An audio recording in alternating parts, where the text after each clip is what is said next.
Susubukin, pero hindi susuko. There had been many challenges along the way. In 2017, I was advised for left kidney removal. Muntik na akong mawalan ng pag-asa.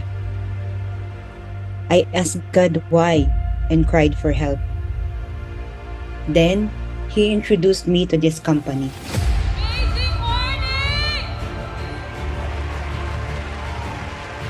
I am changed my life. Kung iisipin mo yung mga nangyayari sa atin ngayon, kung abilities lang ng tao ang pag-uusapan, hindi siya kayang gawin. Imagine, my test became my testimony. In 2018, dinala ako ni Lord sa Gothenburg, Sweden. Walang kakilala o kaibigan.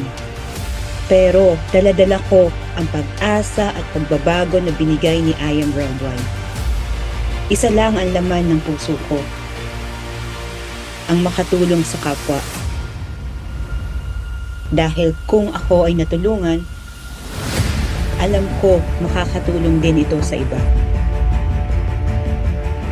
I started to share hope and build a team abroad. Hindi naging madali. Madaming sacrifices, challenges, rejections. Maraming hindi naniniwala, including my family. But it all made me who I am today. Lahat ng pagod, ng puyat at sacrifices, it's all worth it.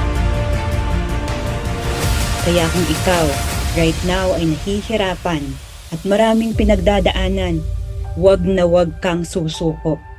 Dahil naihanda na ni Lord lahat ng pangarap mo.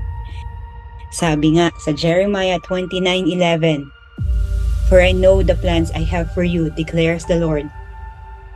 Plans to prosper you and not to harm you. Plans to give you hope and a future."